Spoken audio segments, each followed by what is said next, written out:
Good morning, members. It's the appointed time and we have a quorum. I call to order the meeting of the panel on public service. Item 1 on the agenda, information paper issued since the last meeting. Since the last meeting, no information paper has been issued. Item 2, items for discussion at the next meeting. The next regular meeting will be held on the 15th of July, Monday at 10:45. The administration proposes to take up 2 items for discussion. 1, enhancing leadership development training for civil servants. This item is supposed to be considered at the meeting today. But then, because the administration has published the updated Civil Service Code, that's why we have moved this item to the next meeting. Item 2, promotion of a clean civil service. Members, do you have any comments on the 2 items proposed? If not, then we will go by this arrangement. Item 3. 2024 to 2025 Civil Service Pay Adjustment. First, I'll invite the administration to join us. Now, this is a financial proposal, so all members have been invited to join in for this discussion. If I may also remind members that if you have any direct or indirect pecuniary interest in relation to the item, please disclose the nature of your interest in accordance with Rule 83A of the Rules of Procedure. Now, I will first declare that I have family members who are serving or retired civil servants. I'm also a part-time instructor of the LCSD. Mr. Lai Kong Kwok, I'm a retired civil servant. Mr. Ronick Chen, I declare that I am a member of the Standing Commission on the Pay and Condition of Service for Civil Servants. Mr. Tony Che, okay, thank you. Now I'd like to welcome government representatives attending the meeting. Mrs. Ingrid Yang, Secretary for the Civil Service. Mr. Clement Leung, Permanent Secretary for the Civil Service. Ms. Ann Chen, Deputy Secretary for the Civil Service 2. Ms. Jean Fong, Principal Assistant Secretary for the Civil Service Pay and Leave. First, I invite Mrs. Ingrid Yang, Secretary for the Civil Service, to take us through the paper. It's paper number CSBCR/PG/4-085-01/89. Secretary, please. Thank you, Mr. Chairman.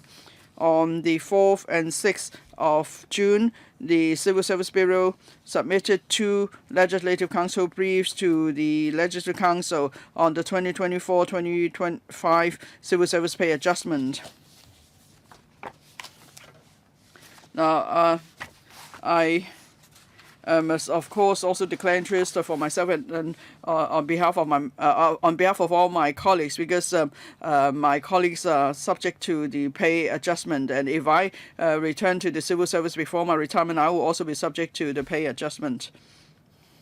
Now, the Chief Executive Council ordered that civil service pay be adjusted by 3% for civil servants in the upper, middle, and lower salary bands and the Directorate, with retrospective effect from the 1st of April 2024.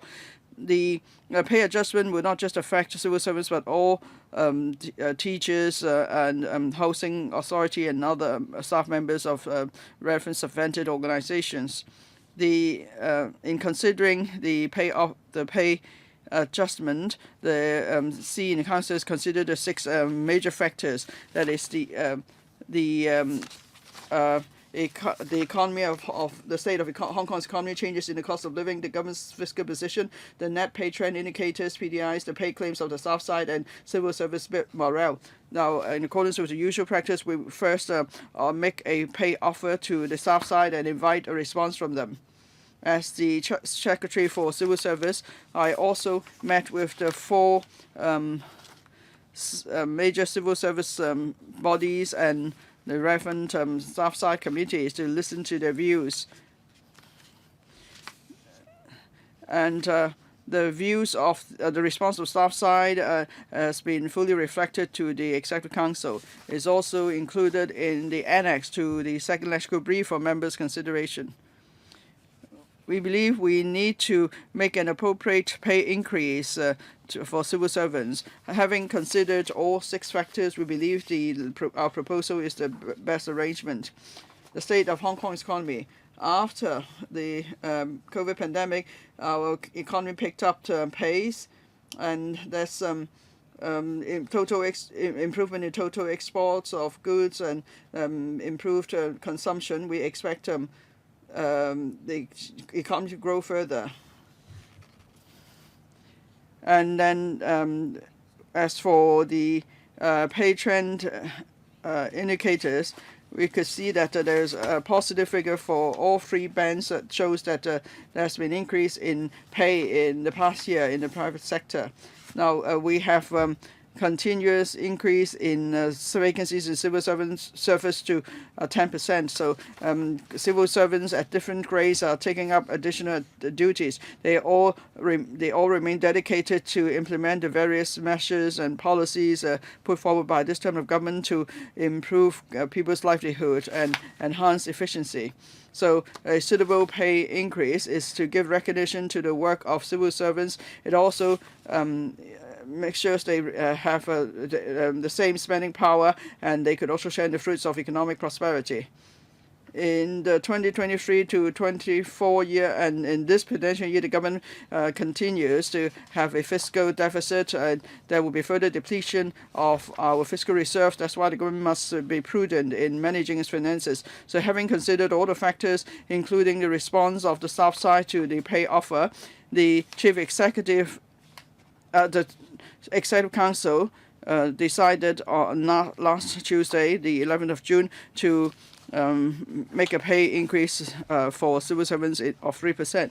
So after this meeting at this panel, we will then submit our financial proposal to the Finance Committee as soon as possible.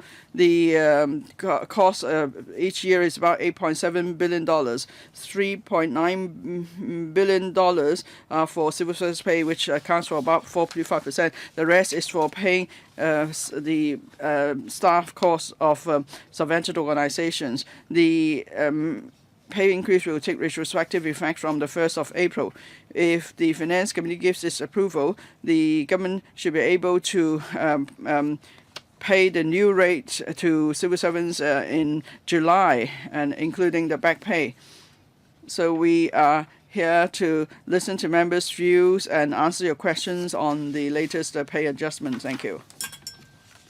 Thank you, Secretary. I invite questions from members. I will propose that each member will have 4 minutes to ask questions and get answers. I'll first read out the list. Frankie Yang, Chow Siu Chung, Mr. Lam Chen Ching, Mr. Ronick Chen, Mr. Tong Li Che, and Mr. Kwok Wai Kang. So 6 members. Dr. Frankie Yang first. Thank you, Mr. Chairman. Well, we're all very concerned about civil service pay adjustment. Every time when we talk about pay adjustment, we look at the outcome of the pay trend survey to see what the percentage is, up or down, and then we will have a guess as to what government will propose. Well, there are many factors to consider. So at the end, usually there is some expectation gap between the publication of the pay trend indicators and the final pay offer. So could there be a way, say a formula, to work out the pay for civil servants? So we don't all need to be making guesses, and then civil servants wonder if you're going to adopt the full PDIs, and even employers in the private market have to guess whether the government is to offer the full pay PTI-based rate or not. And so everybody needs to make a guess. So can there be a more scientific and objective way to deal with civil service pay adjustment? So each year, there's no need for the many companies who have to make a guess and follow the service pay adjustment of the government, because it's actually not good for the labor market. So would you consider a scientific and objective way in working out the civil service pay adjustment each year? Secretary. Well, in different years, there may be different considerations in relation to the 6 factors. In the past few years, the government has a fiscal deficit, and we see further depletion of the fiscal reserve. That's a fact. So how much can the government afford in making civil service pay adjustment, of course, is a very important consideration. In some years, maybe we need to boost civil service morale, or we want to give special recognition to the work of civil servants. Maybe then this factor carries more weight. At the moment, there is not actually a factor to, say, give a certain weighting to each of the 6 factors, because then we could allow the Executive Council to have regard to the prevailing circumstances in coming up with the best decision. And then there are certain factors such as the civil service morale. It's actually quite hard to quantify civil service morale. And then in some cases, we see that the pay increase in the private sector is of course reflected in the pay trend survey. It's of important reference value. And in some years, the EXCO's decision was in line with the PTI. So we do have to consider various factors there are many considerations under each of the 6 factors. So we need to have flexibility and make a decision having regard to the prevailing circumstances. So if we set a formula to give weighting to each of the 6 factors, it may not be appropriate, because Hong Kong may face different circumstances in different years. So that's why we did not plan to do so for the time being. Well, in that case, would you consider not publishing the PTI, the pay trend survey findings? Because then people will have to guess whether you're going to follow that or not, and so it will be several weeks of guessing.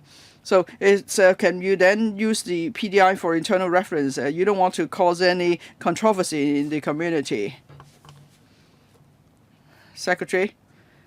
Well, this is a survey conducted by the government, and we have to refer the data to the Executive Council for consideration, and it's the same as, say, the other factors such as cost of living and so on.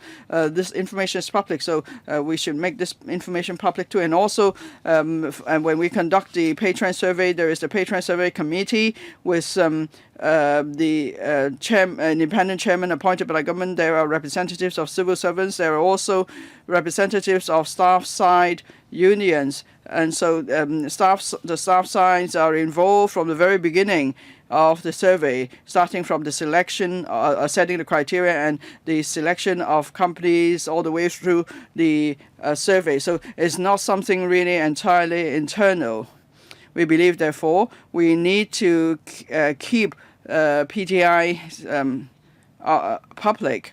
But of course, we know that the public may have the misunderstanding that the PTIs would be the final pay increase.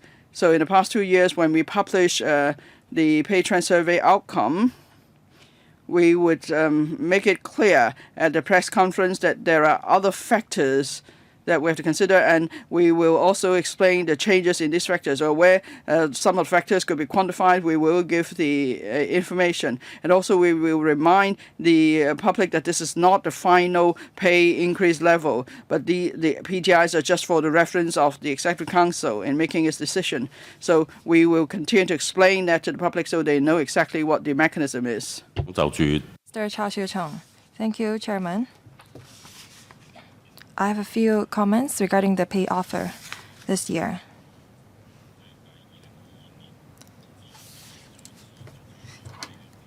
This is a pay offer that deviates from the PTI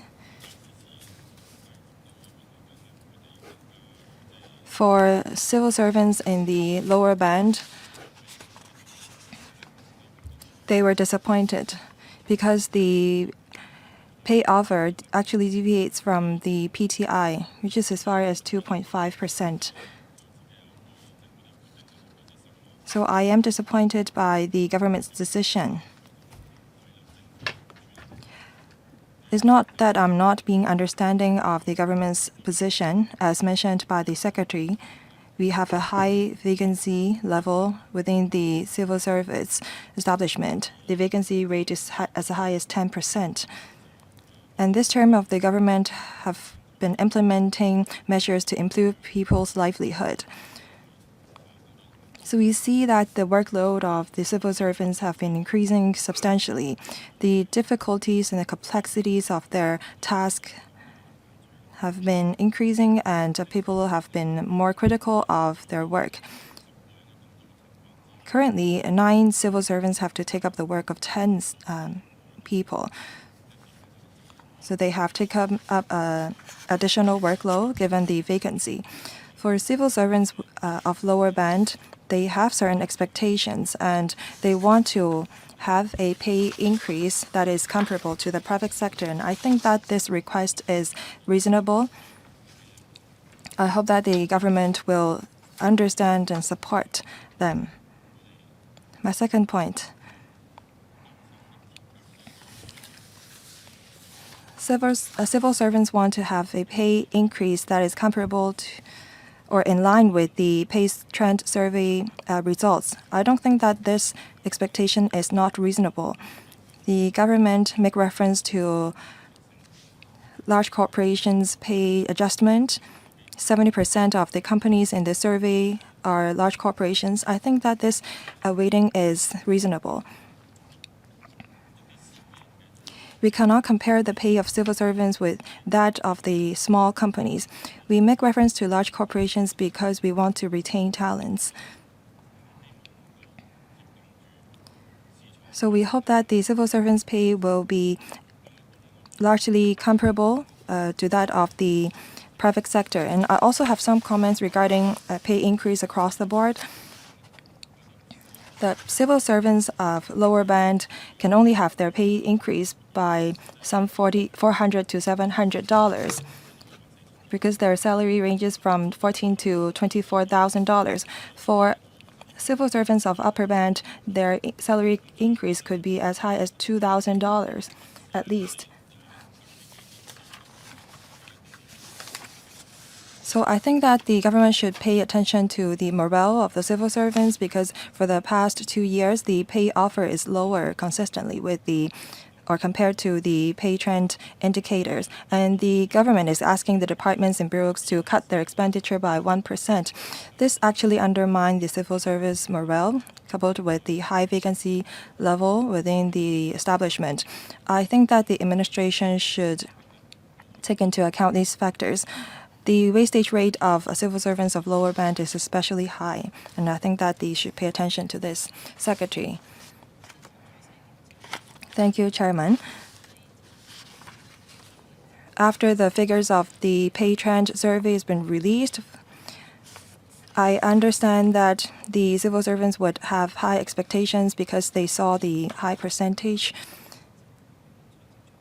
in terms of pay trend indicators, but the administration will also have to take into account their fiscal position. Over the past 31 years of pay trend survey, we always derive or come up with indicators for upper and middle and lower bands. And we were asked if we will regularize the pay trend survey, and we said that we would consider it, but actually we carry out this survey each and every year.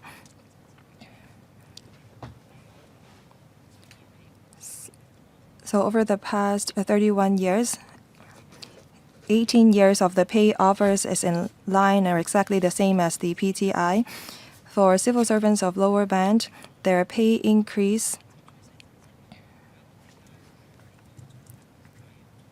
is usually higher than PTI is higher by 15% on average. So we think that this pay increase of 3% this year will not cause their pay to be substantially lower than their counterparts in the private sector.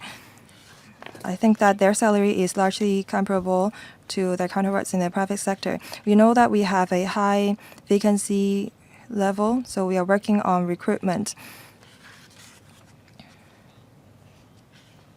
As we have a lot of graduates in the second half of the year, we think that our vacancies can be filled.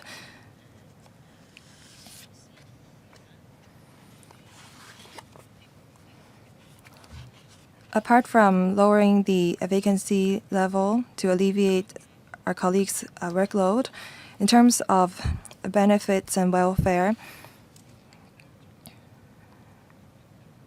we have put in place this marriage leave and compassionate leave, and also we have improved the dental care service that we offer to the civil servants, and we will target to increase the quotas for Chinese medicine services. So apart from salary, we strive to improve the welfare and benefits for civil servants so that they will have a reasonable remuneration. In terms of expenditure cut of departments by 1%, according to our experience last year, we don't think that civil servants' morale would be affected because about this 1% cut, we ask the government departments to streamline the procedures and make use of information technology to replace manpower in order to cut this 1% of expenditure. We're not asking the departments to cut manpower, but then of course some departments can save on manpower because they adopt technology, but that is not our primary goal.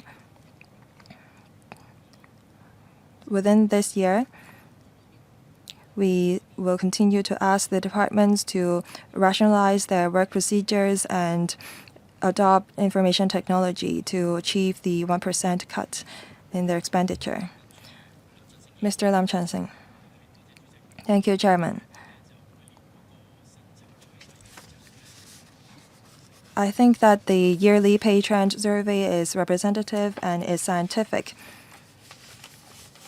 Some corporations actually increase their staff salary by 4% or 5%. But I know that some employers are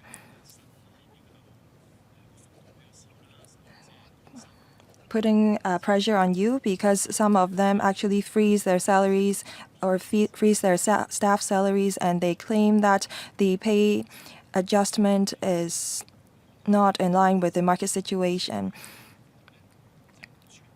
Some 10 years ago, the pay adjustment of civil servants were mostly in line with the PTI, but over the past 5 years, only in 1 year, when the government actually follow the PTI in terms of their pay offer. So is this pay trend survey meaningless, or is the government attaching more importance to 5 out of the 6 factors, or and lower the pay adjustment so that it's lower than the net PTI?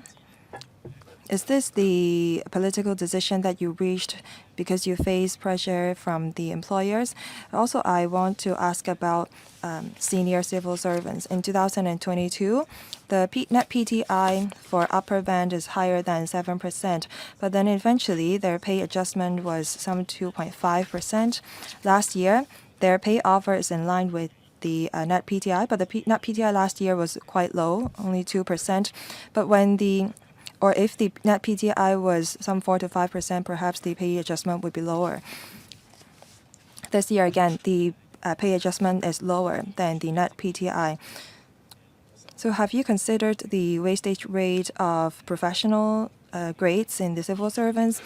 Because we are scrutinizing the dentist registration amendment bill, we have some 300 dentists in the public healthcare system, and we have a vacancy of 100 dentists, which amount to 27%, which affect the general outpatient cases. We will be implementing a number of public works projects, and you're developing Northern Metropolis for RHSD, Lands Department, Highways Department, Plannings Department. Their vacancy rate for the professional grades is as high as 10%. So has the government considered if the pay adjustment will exacerbate the wastage situation with the professional grades of the civil servants? Secretary, thank you. We did not arrive at the decision because we faced pressure. The Executive Council actually considered all of the 6 factors.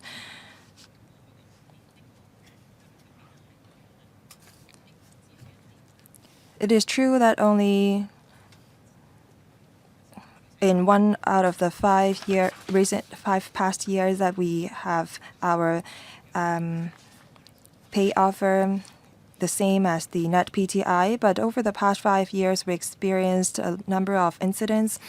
For the first 1 to 2 years of the past 5 years, we experienced COVID, and in the 3rd year, we were just experiencing some recovery from the COVID, and that was in 2022. The government was faced with some tens of billions of dollars of fiscal deficit. That is why the pay offer was lower than the net PTI. And the discrepancy between the net PTI and the pay offer for upper band civil servants is very substantial. This year, the pay offer is still lower than the net PTI, having considered the government's fiscal position. But it does not mean that we will not refer to pay trend survey anymore. The Executive Council will still need to know what the market situation is before they can come up with a pay offers, having considered the states of Hong Kong economy, the changes in the cost of living, or the fiscal position, as well as the civil service morale. Without the pay trend survey, it's very difficult for the Executive Council to reach a decision, but we have not faced any political pressure. In terms of upper band civil servants, the discrepancy between net PTI and pay offer of lower bands 2%, you may think that's substantial, but that's even worse in 2022 for upper band civil servants. We know that there is a high wastage rate for professional grades, but this is not the problem faced by the entire territory. It's not limited to civil servants. We lack medical doctors, for example, and dentists. So we have come up with a solution.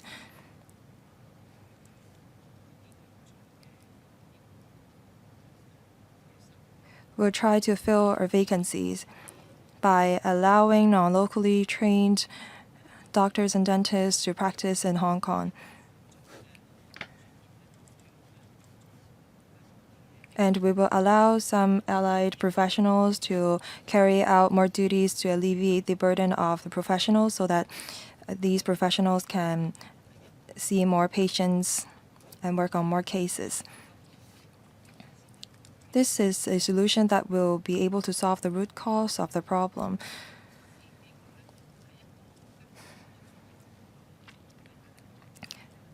Because it's not meaningful for the government to fight with the private sector for talents. If you don't solve the problem, then both the government and the private sector will lose. But I don't think that this has very much to do with whether the government follow the net PTI. We have to look at if there is enough manpower in certain sectors. For the construction sectors,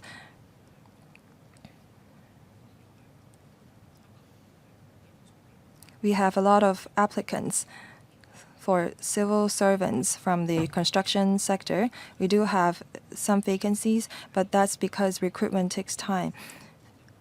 As I mentioned, the vacancy level is usually higher in the middle of the year, but when we have more graduates to join the civil servants, the vacancy level will go down. We don't think that we have to worry about the vacancy level of professional grades. For the relatively low pay adjustment for upper band civil servants, it is not the main cause for the professional grade civil servants to leave. Mr. Ronak Chan.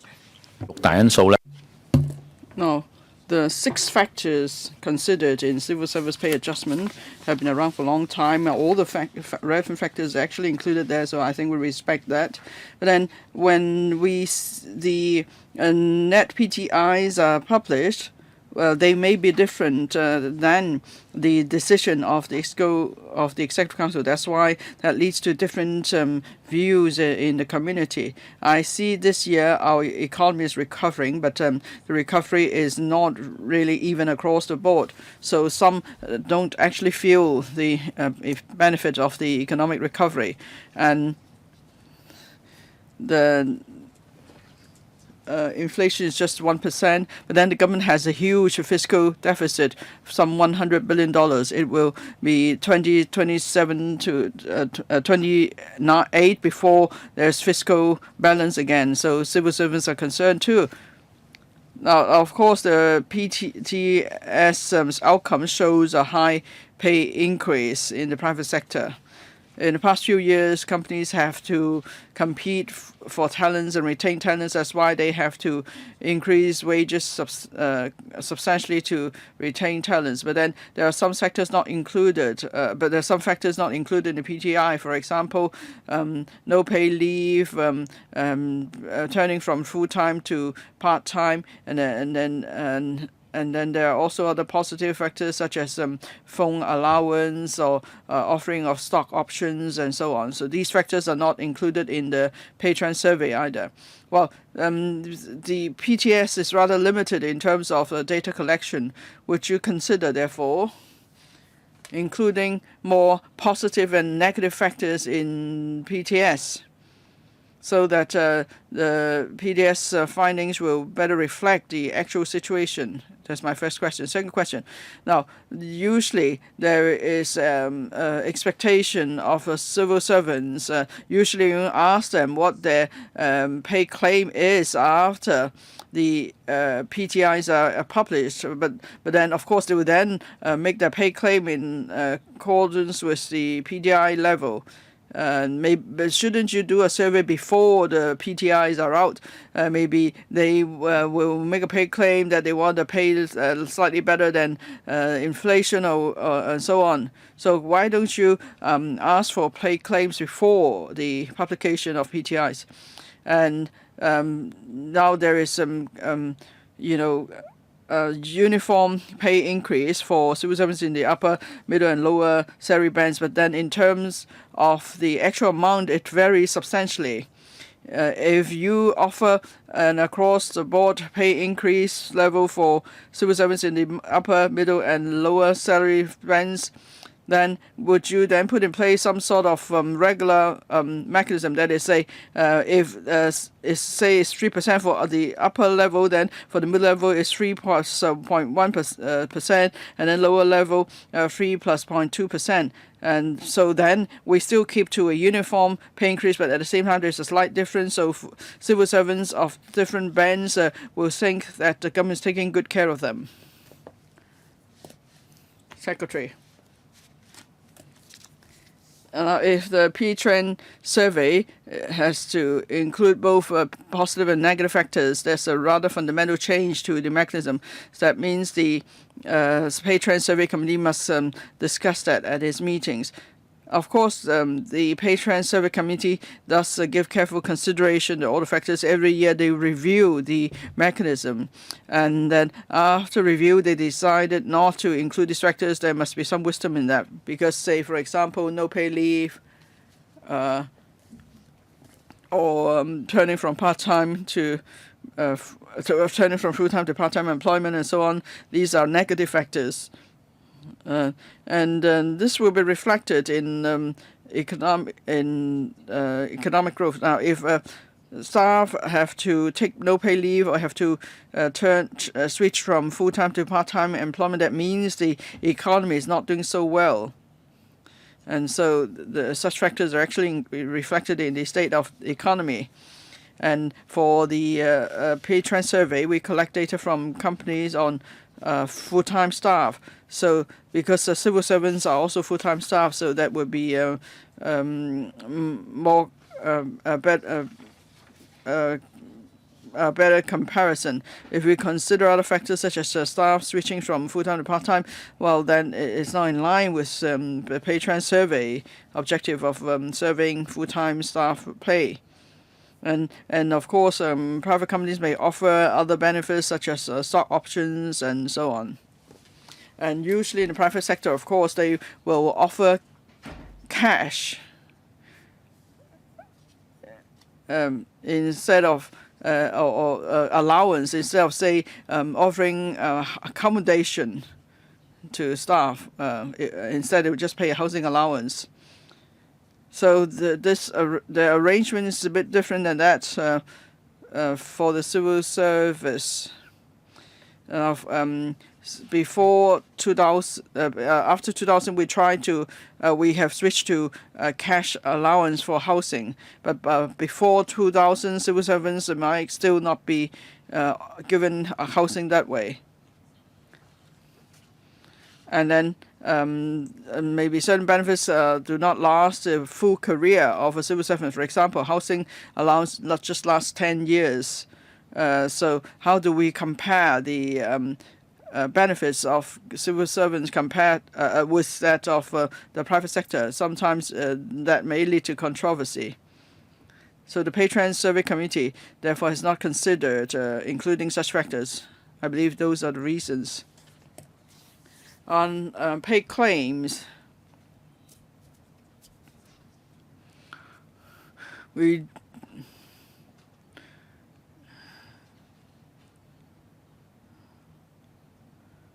now we don't just have contact with the major staff unions and 4 central committees.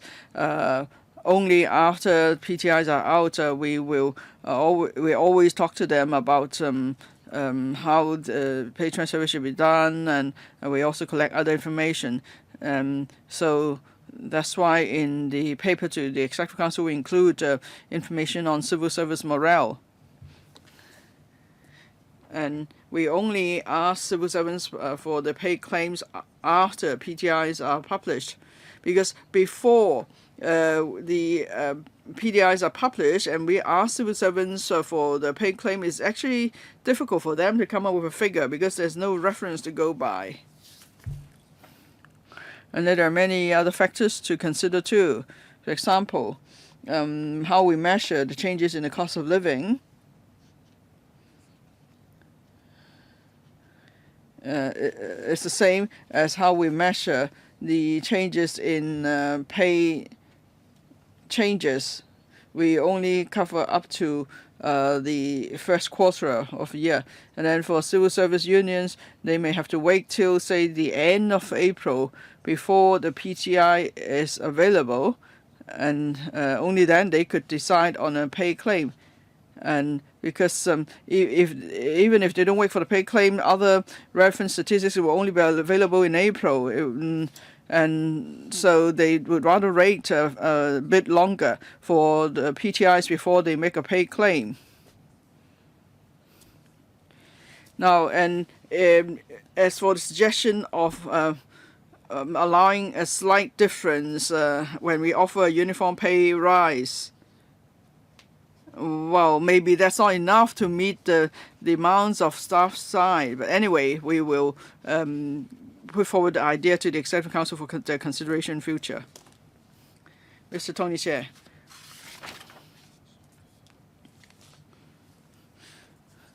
Now, pay is reviewed on a regular basis, This is the case for civil servants, it's the case for the private sector, and no one would object to that.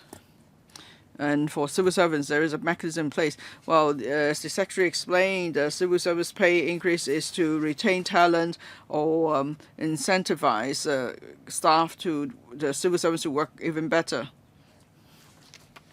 Now, the proposed pay rise is 3%.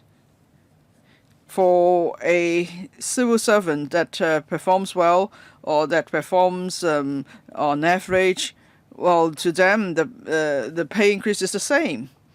That's why I kept asking the administration to consider how you could reward civil servants with good performance and others with only average or poor performance. And of course, you're doing more in terms of dismissing civil servants with poor performance. But can there be a mechanism in your pay adjustment so that for civil servants who do well, there would be higher pay increase? Because for others, even if they don't perform well, they will get the same pay increase. So it's really about the fundamental mechanism. It's about the pay structure.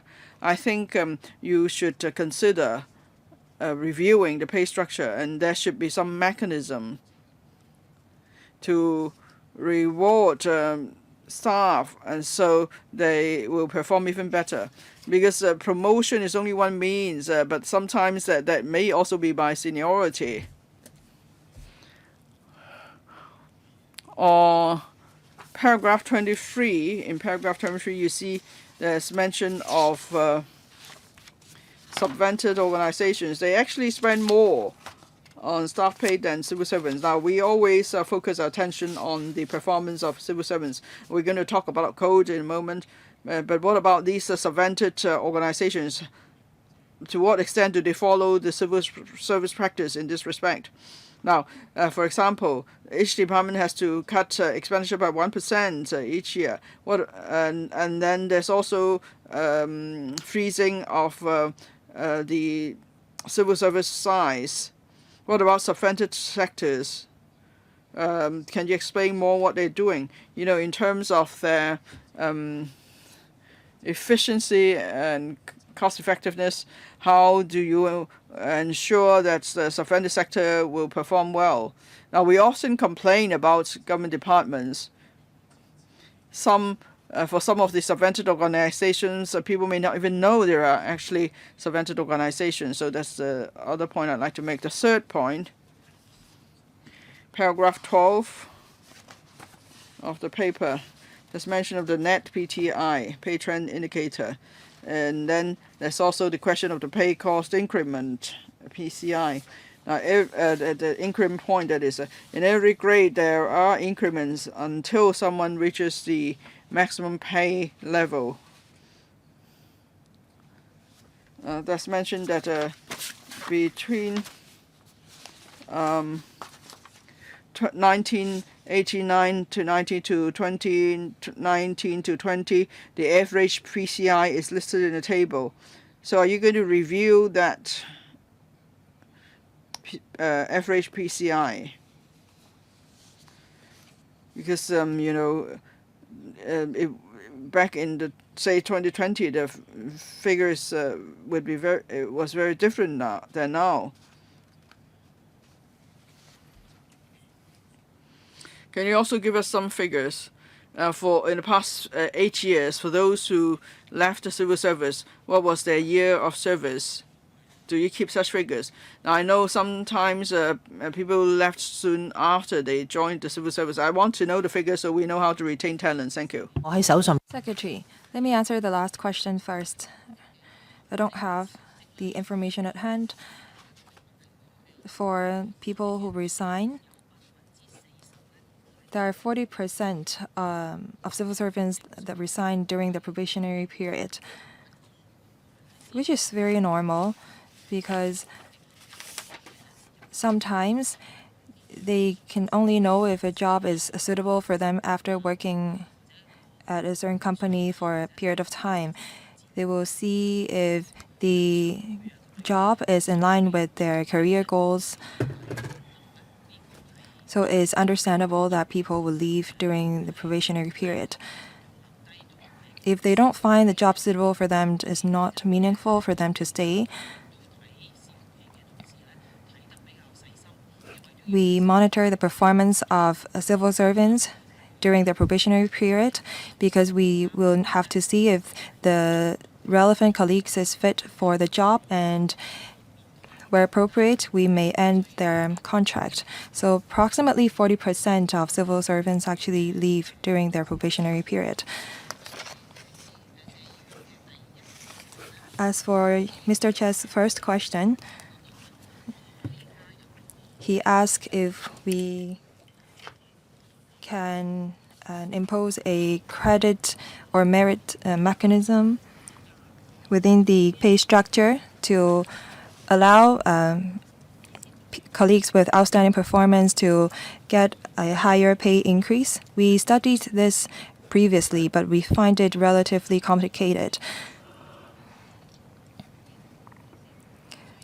Now we will deal with those with poor performance first, and as you can see, over the past 1 or 2 years, we established a mechanism to streamline the action to be taken against civil servants with consistently poor performance. We ask our colleagues to not or to reflect the actual situation or performance of the civil servants in their performance appraisal. For colleagues with poor performance, they should not get their increment. And we think that by this, their performance can be reflected in their salary, and we are working on it to reflect the poor performance of the civil servants in their appraisal and the stoppage of increment.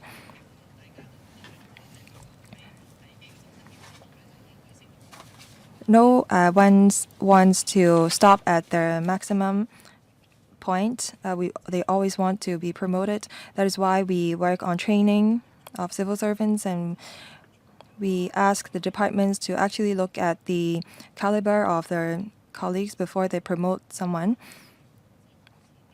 So recently, we have more colleagues with less years of service that are being promoted. For outstanding civil servants, we have some awards. Previously, we focused on long service in terms of our awards. We accord a lower weighting to years of service. For colleagues with shorter years of service, we also award them with certain recognition.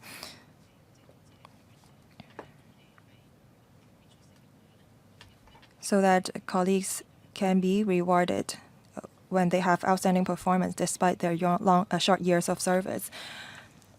I would like to thank Mr. Che for his comment regarding the subvented organizations. We will ask them to monitor the performance of their staff and to be responsible in terms of their spending of public money. Now, in terms of the payroll cost increment deduction arrangement, there is a reason why there is a cap, because this payroll cost of increment differs every year.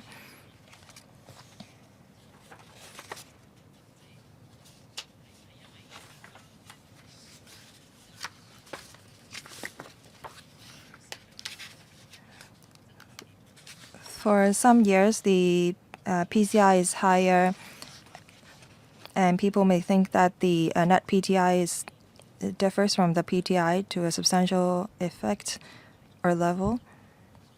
So we actually make use of a 30-year average of the PCI. We will see if we will review the average PCI that is used as the cap in 10 years' time. But as the mechanism has only been implemented for a few years, we don't think that is effective for us to adjust it. We'll see if we can use a longer PCI of a longer period as the average for the cap. Next, Mr. Kwok Wai Kan. Thank you, Chairman. Our union attaches a lot of importance to pay trend survey. During the survey period, different trade unions convey their views, so I think that the government is aware of our stance. As we all know, we have a large fiscal deficit that undermine the pay increase for civil servants. But I understand that the civil servants' morale will be affected and they are disappointed.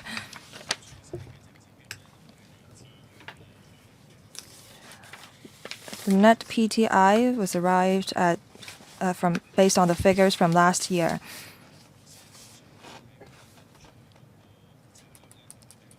Private sector tends to be more aggressive in retaining their talents, and that is reflected in the net PTI.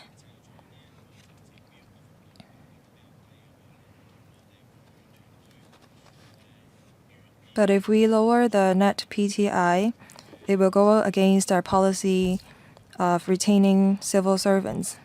That's my first question. Second, as many other members have mentioned, we have some 192 civil servants in our establishment, but our strength is 174,000.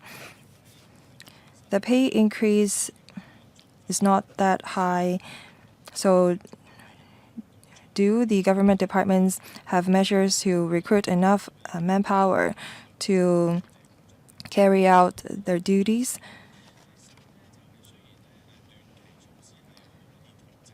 We can adjust short-term measures, and we may be able to adjust the pay of civil servants. But if we all remember, we have to conduct a pay level survey every 6 years. In 2013, we conducted the last survey. In 2019, we didn't do that because of COVID. Last year, the government tried to conduct the pay level survey, but they didn't do it because the market situation and the labor market fluctuated.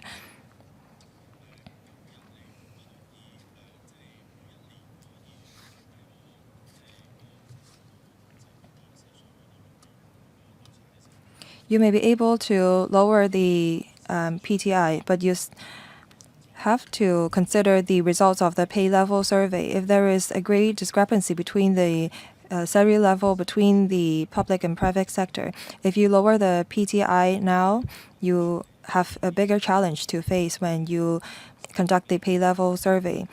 In 2025, we will conduct our next pay level survey.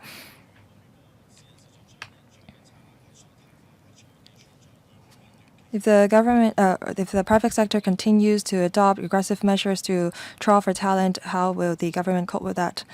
Secretary. Thank you, Chairman. In terms of trawling and retaining talents, I know that there is a need to do so. We don't want to see a large number of vacancies within the civil service establishment. So over the past 1 year, we have adopted and implemented a number of strategies to trawl for retained talent. And we actually have organized a number of career fairs at universities, and we participated in the Career Expo. As you can see that the scale of our booths were much larger in the Career Expo compared to previously. And we actually conducted at least 3 recruitment sessions in the mainland. And there are more and more civil service grades and departments conducting such sessions on the mainland. Since last year, we have been allowing students in the 3rd year of study of university participate in the recruitment of civil servants. We saw quite a number of students participating in the recruitment exercise. I learned that there were some third-year students that performed very well in the interviews. And we also recruited Hong Kong students who studied on the mainland. Nowadays, these students are better prepared, and I think that this will allow us to recruit more civil servants and fill our vacancies. Now, in terms of strategies, what happens if the private sector regularize their tactics to travel talents?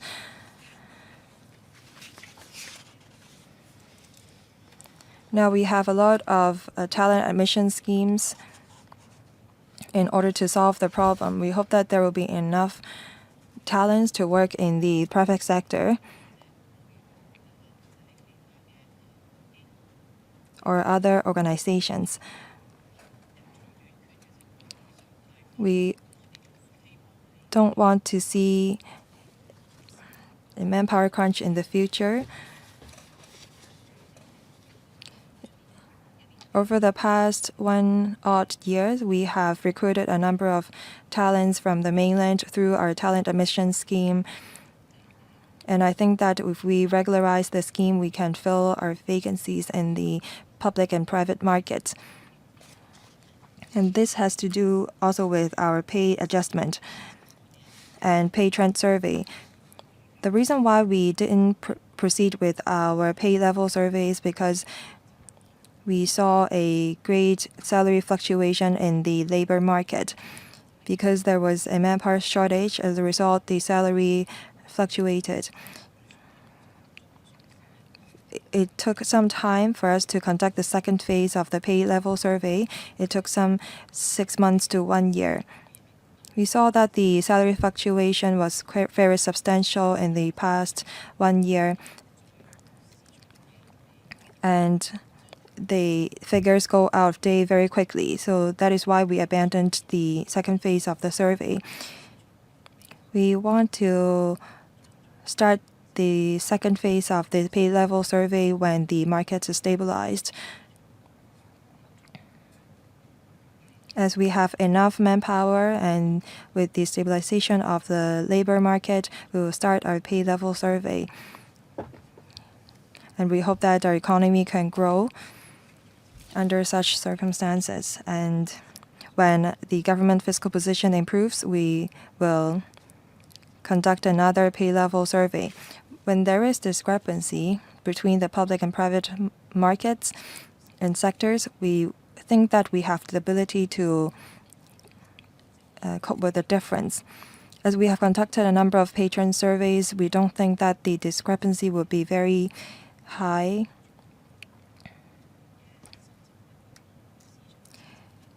We hope that the salary of civil servants will be in line with that of the private market. Thank you. Next, Dr. So Chang-Wing. Thank you. Over the past few years, the government and the civil servants have been taking up a large workload. Now 9 civil servants have to work or take up the duties of 10 people, and I appreciate their effort. Now, our civil servants are very disciplined and they are responsible.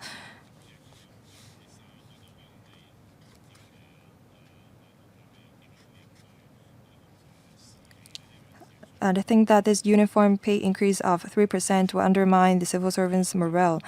How would the Secretary cope with that? There is a vacancy level of 10%. But the vacancy level is not the same in different departments. Some departments have a higher vacancy rate, and some have lower. There is difference in terms of performance and workload among different government departments and bureaus. It's perhaps not fair for you to adopt this uniform pay increase of 3%. My second question. The administration is not able to recruit enough talents. I know that they have devised a number of measures and strategies. The secretary has talked about that earlier when she replied to a member's question.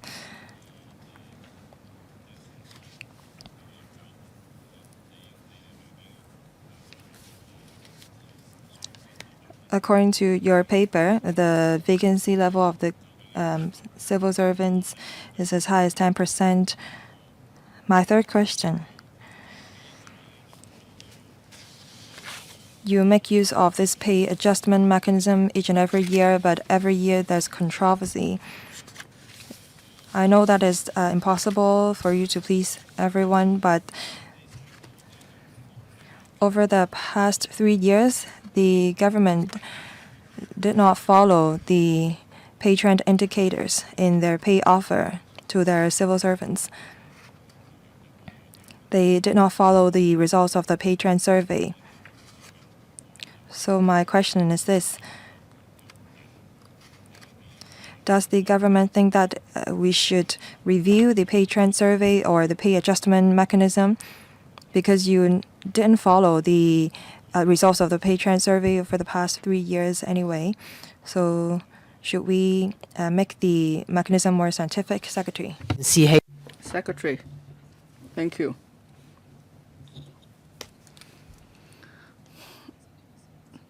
Well, civil service morale, we want to boost it. Apart from offering pay, we want to have other recognition for their work.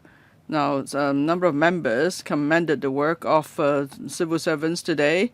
Well, this is a public meeting, so that will help to boost civil service morale too. If they tune into this meeting. So please do commend civil servants if you think they do a good job more often at public events. Now, for those who perform well, of course, they want to keep up their good work. For others who don't perform as well, we want them to see the consequence. So there's a way to reward those who perform well in the mechanism.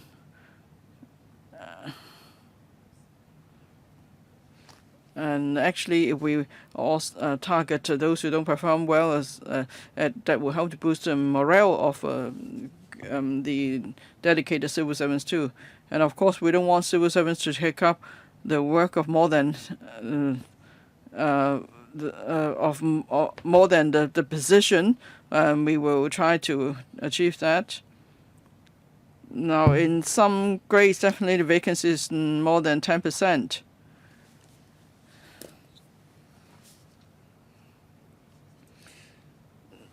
Well, of course, with high vacancy, we will work hard on recruitment. At the same time, this is a reminder to the management. Can we replace manpower with technology for certain work processes, or is there a way to further streamline work processes so then existing staff could cope with the workload? So we're working on that too.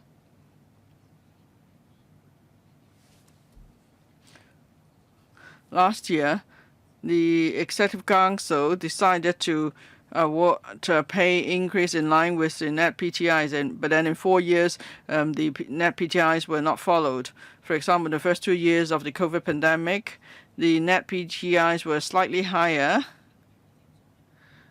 And then the government decided it was a small positive figure. The government decided to freeze the pay, and in another year there was a negative PTI. Then the government decided to freeze pay too.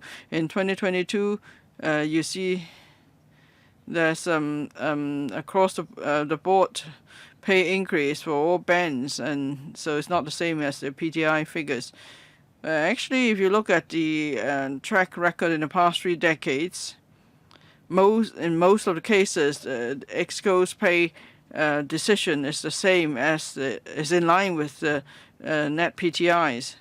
But then, in some years, when there's wild fluctuation in economic performance and maybe there's not inflation but rather deflation, or maybe there's a pay decrease in the private sector, or in certain years there's a huge fiscal deficit. So these factors have all come up in different years. So when EXCO makes a decision, it's not that easy as it tries to balance all the 6 factors.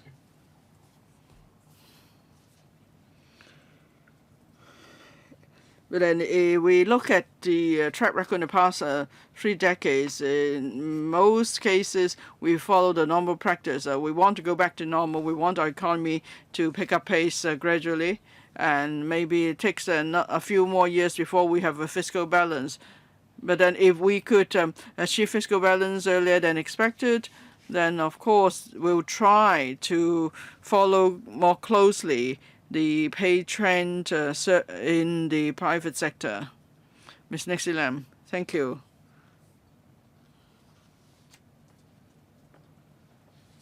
Well, different people may have different views on pay adjustment, but then we are looking at the bigger picture. We must realize that the economy is not doing so well. Yesterday, I went to some small shopping malls. There were many vacant shops. And even for shops that were open, they did not get enough business. So personally, I support the EXCO decision. And then when we consider how we could attract people to join the civil service, is pay increase the ultimate factor in attracting people to join the civil service, because it's a career by choice and not everyone just looks at the paycheck. So that's why we need to consider the benefits of civil servants. Maybe there could be more family-friendly measures and childbirth leave and so on. So I hope the government will implement new measures. Just now, there's mentioned that the 9 civil servants are now doing the work of 10. So would you consider further computerization? So if there are 9 people doing the work of 10, is it a case that sometimes they can't actually cope with the workload? So if 9 people could do the work of 10 and they do it well, then do we really need 10 people to do the work in the first place? And that's looking at the issue from the management perspective, because here we're talking about the use of public money. In the long run, we should go for computerization. Then how much manpower could you save?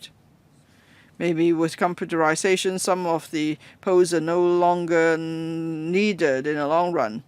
Maybe in the short term, we don't have enough manpower, and some of these some of them may be posted elsewhere. But then, can we look at the longer term picture? I want to know what your plan is, Secretary.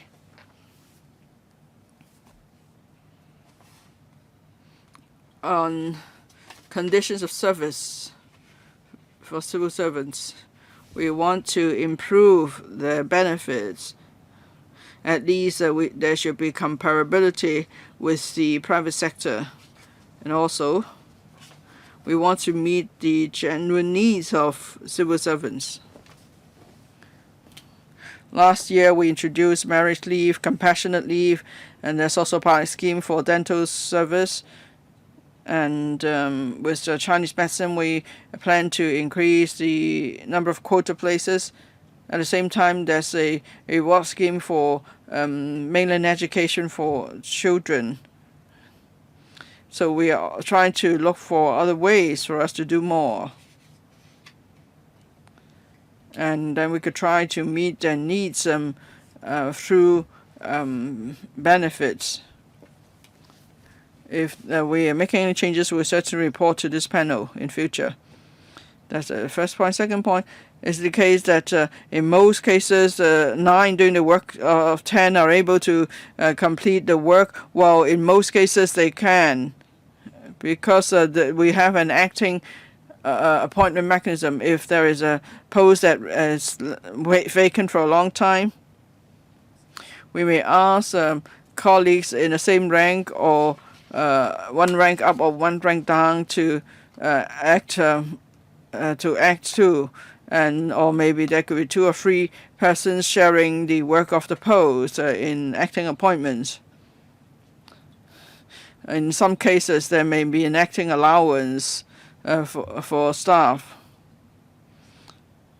But of course, if people have to take up the work of others, they have to take up acting appointment. That means they have to work longer hours, and it's more time for them. It's not right for this to be the case in the long run. So that's why we will try harder to fill the posts.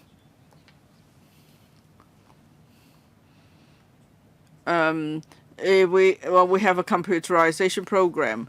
For large programs, they may lead to saving manpower, but usually these projects cannot be completed in a month or 2. It will take years usually to complete the project. So initially we will ask departments to estimate how much manpower could be saved through computerization.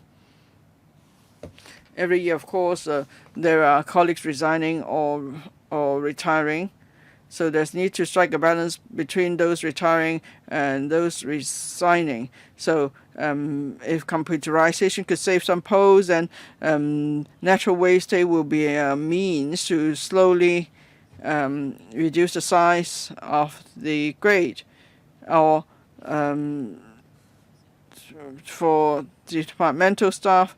For those in the general grade, so of course staff are deployed to different departments.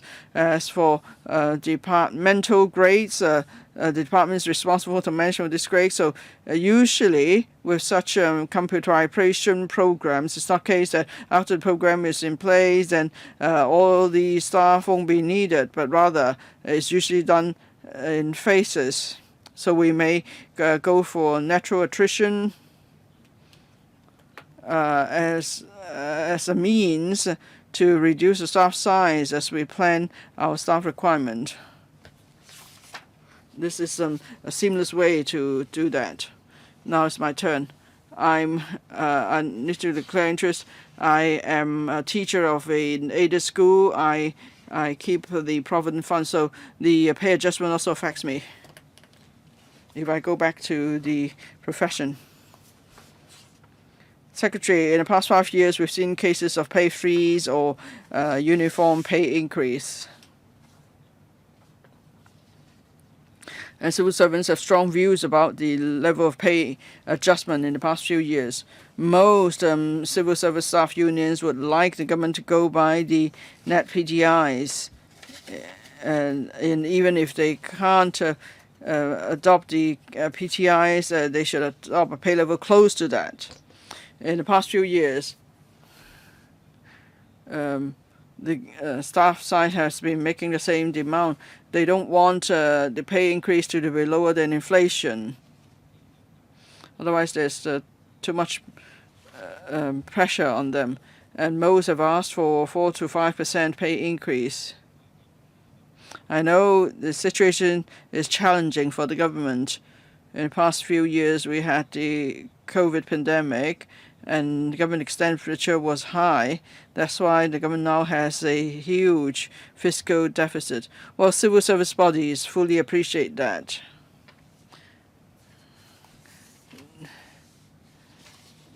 Now, during the COVID pandemic in the past few years, with the state of the economy, civil servants worked really hard, and I must commend them. They're all working almost throughout the year to do their work. And after the pay decision is announced, of course, there are different views in the community and among civil servants. And we must bear in mind the pay adjustment is not an advance pay adjustment, but rather it's lags behind for a year. The government makes reference to the pay level in the private sector. The private sector, in turn, makes reference to civil service pay. But then, there are only 180,000 civil servants. They account for just about 5% of the entire labor force. in Hong Kong. But then, of course, the job nature of civil servants is different than that in the private market. That's why, as some members suggested, private companies may offer stock options or other forms of reward. So it's not possible to do a direct comparison.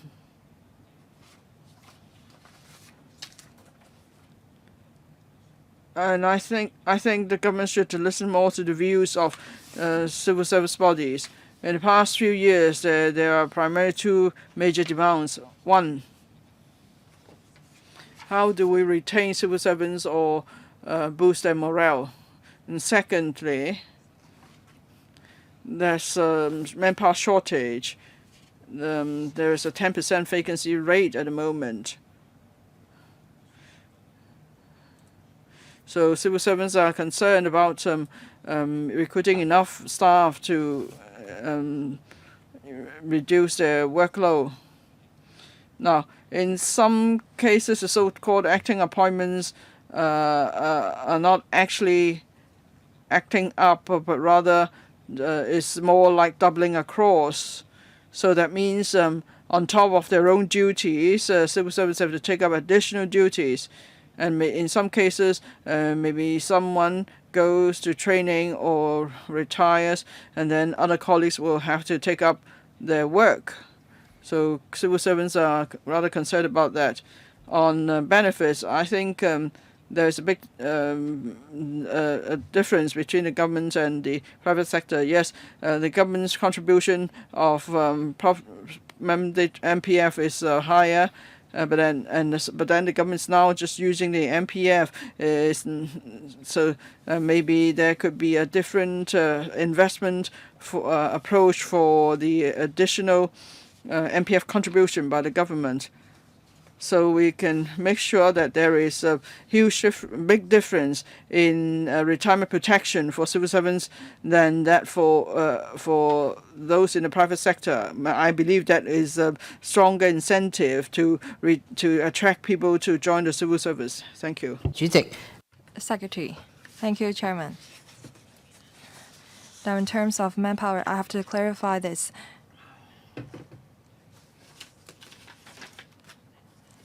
The acting arrangement is the same for civil servants appointed on new terms and old terms.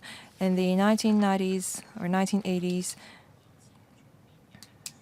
there were two transformations regarding the date of acting and the period,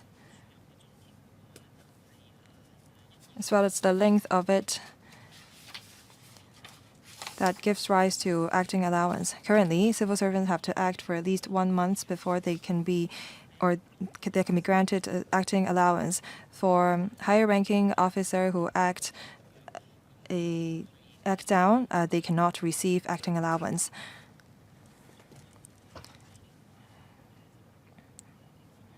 This is the recommendations made by the Audit Commission back then. They had made reference to the practice of the private sector. Civil servants appointed on new terms and old terms receive the same treatment in terms of acting allowance.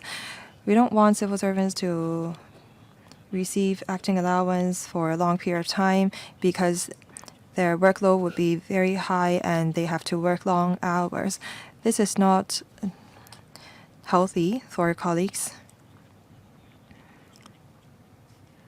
As mentioned, we will work on our recruitment. For civil servants to act up, this will be a form of training for them.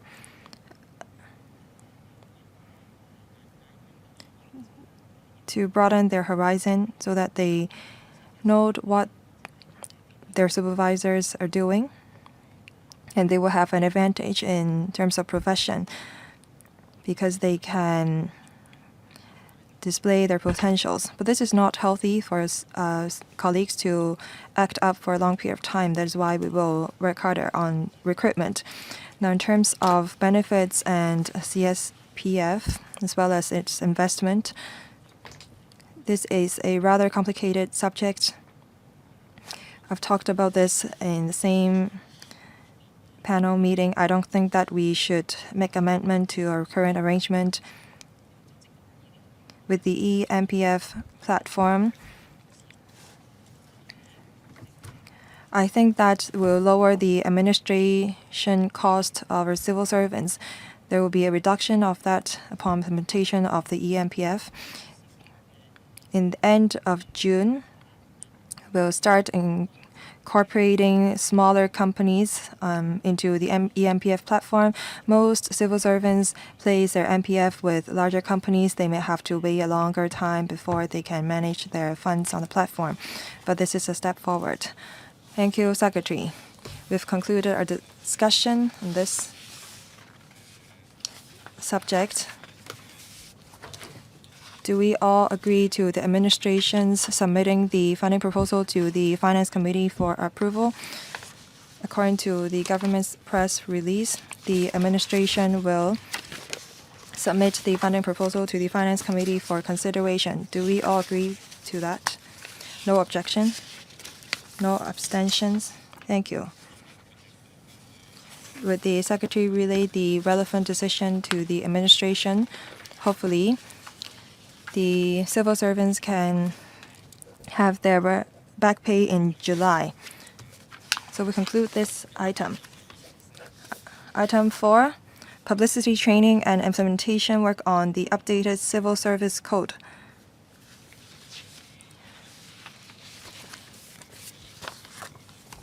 Those who would like to put questions can press the button now.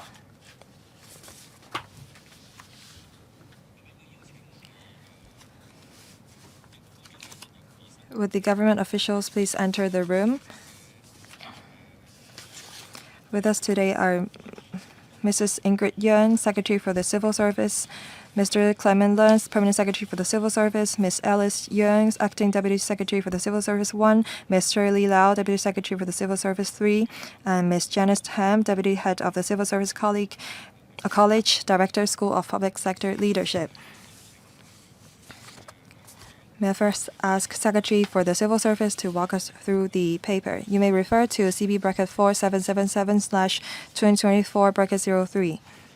Secretary, please. Thank you, Chairman. Civil servants are the backbone of the government and the key to improving governance.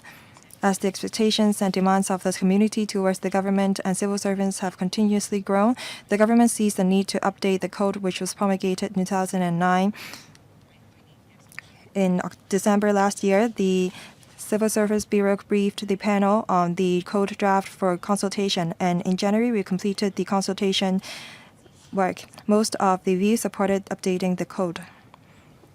After thorough consideration of the stakeholders' views, on the 7th of June, we promulgated the updated code. The Safeguarding National Security Ordinance came into effect on the 23rd of March 2024, and we have incorporated the relevant parts in the code.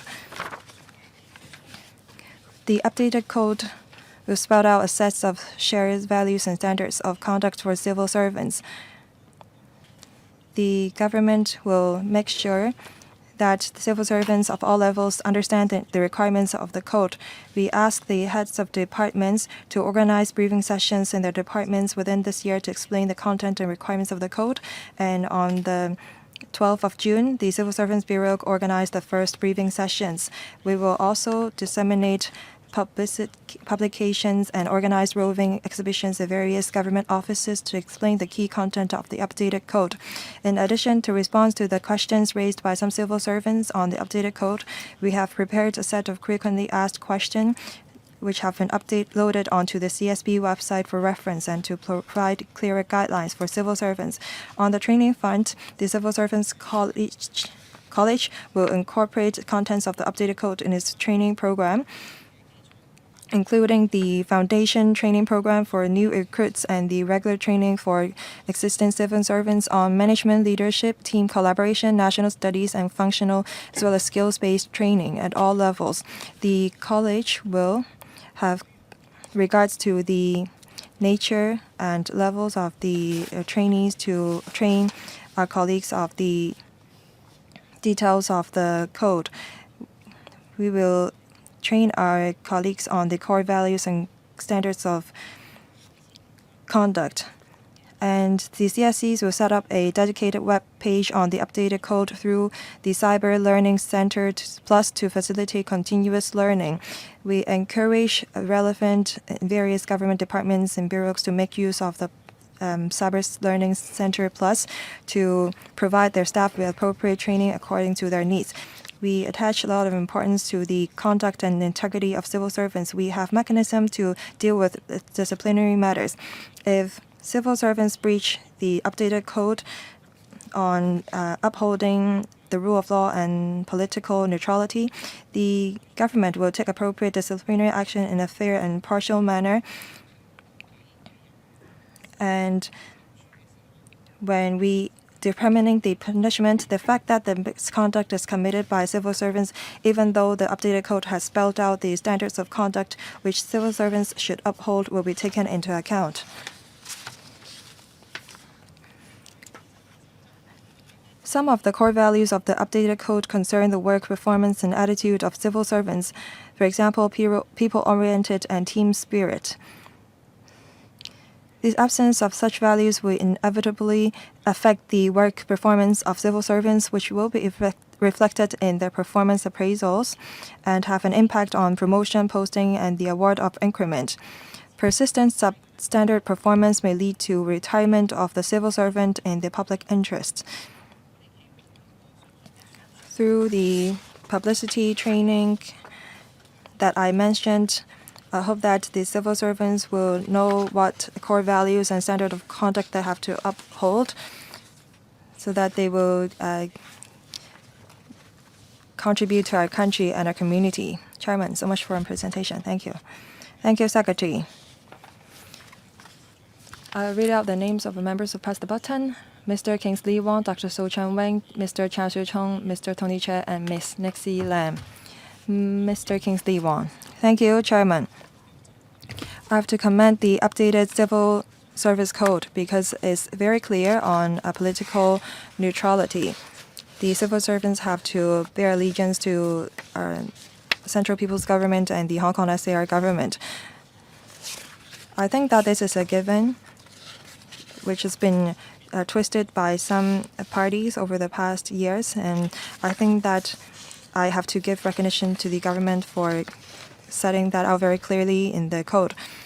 And also, I think that we should have the civil servants implement the code.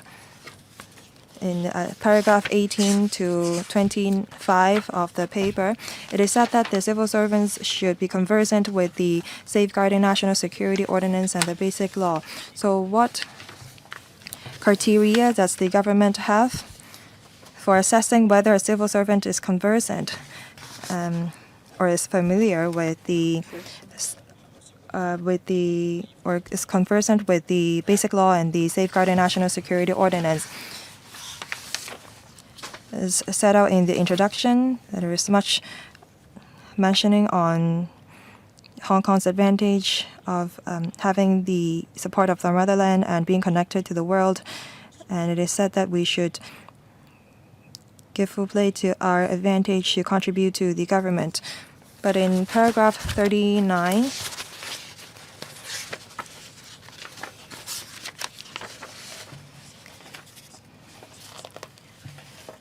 it seems that we attach importance to the one country, two systems principle. It is said that the civil servants should have an accurate understanding of national policies and development strategies and international political landscape, as well as Hong Kong's role in them, always keeping in mind with the unique status and strengths of the Hong Kong SAR. And we should realize the full potential and of the advantage of two systems under one country, especially in maintaining a free and open business environment, maintaining a common law system, and fostering international exchanges. I think that we have to work on our weaknesses. The civil servants should seize the development opportunities of our country to follow our 5-year plan on Belt and Road, initiatives and the Greater Bay Area Development Initiative. We sent some civil servants to the UK for 2 years, and they were seconded there. So how do we allow our civil servants to learn more about the strategies of our country so that they can actually implement one country, two system principle? Is this a kind of weakness of our civil servants?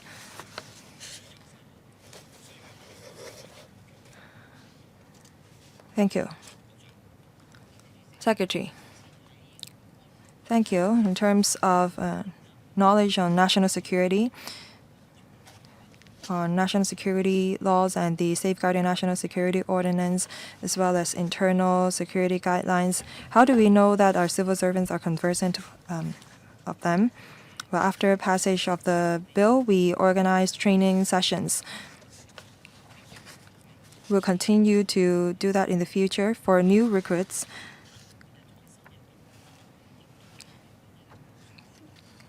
Such elements are incorporated into the foundation training program that they have to undergo. So will the civil servants forget what they learned?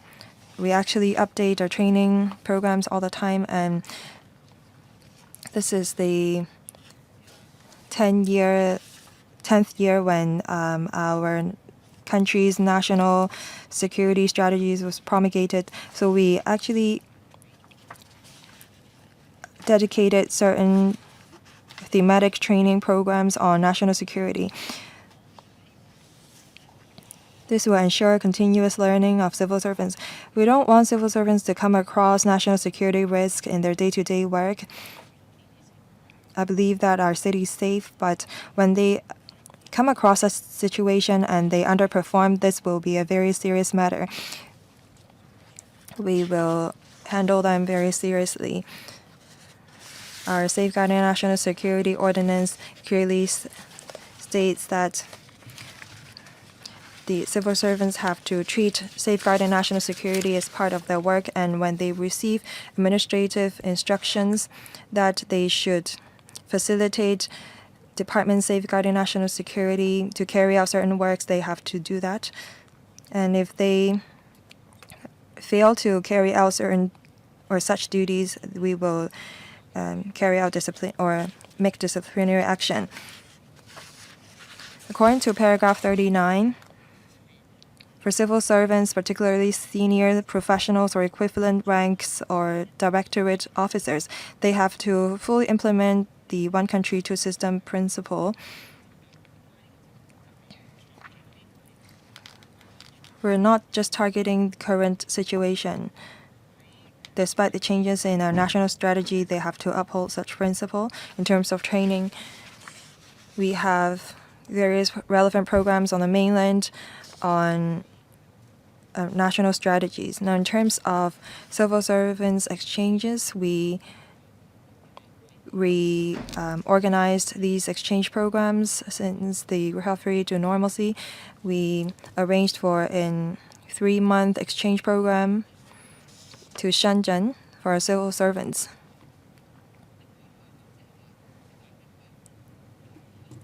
And civil servants from the Greater Bay Area will also visit Hong Kong. And this is one of the ways for us to learn more about our country. In the second half of this year, we will extend the exchange program to not just cities under the Greater Bay Area, but also other provinces and cities on the mainland. Government departments and bureaus may arrange visits to the mainland. This will also facilitate civil servants' understanding of our country. After these 2 sessions this year, we ask the departments and bureaus to organize an exchange sessions within their offices to learn about the spirit of the 2 sessions.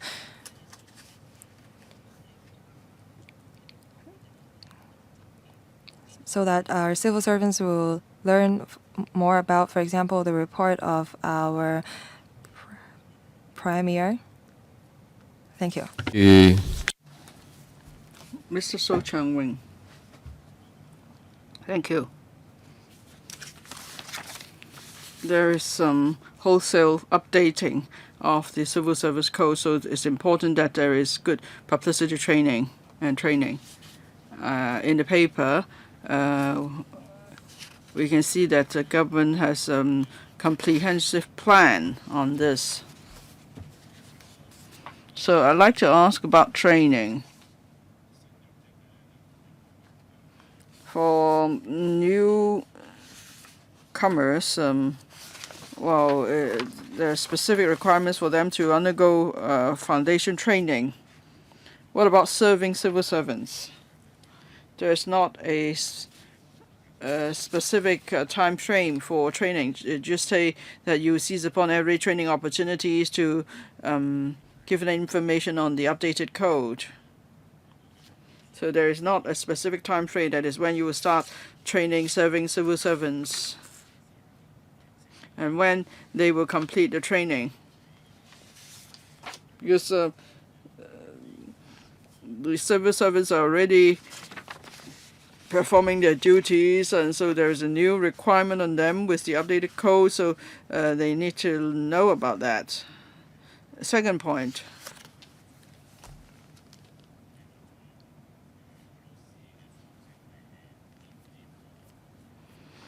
With training, do you have examinations to assess the effectiveness of training?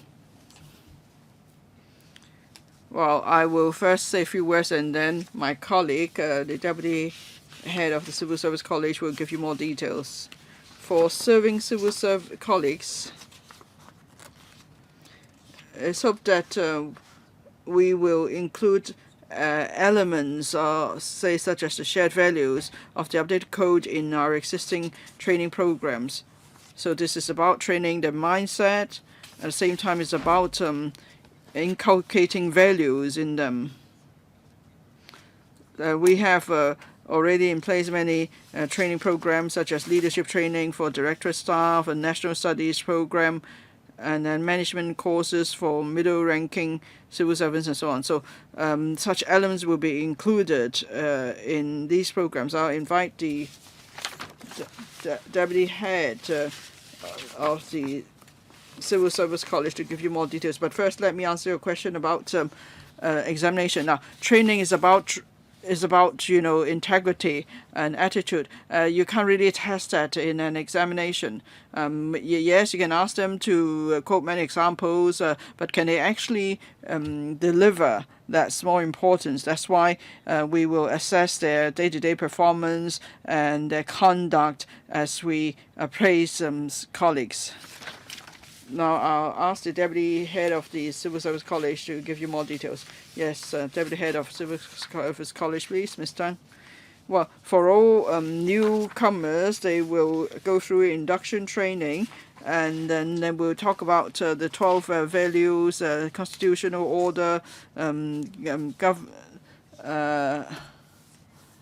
so on. So as for serving civil servants, we've actually started training for them because civil colleagues joined different training courses, say on management, on leadership, on national studies.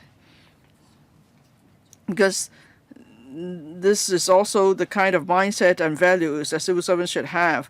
This is a culture they should have. So that's why the requirements of the code and expectations of colleagues are already included in our training programs for the examination. Any follow-up? No? Then Mr. Chao Siu Chung. Thank you, Chairman.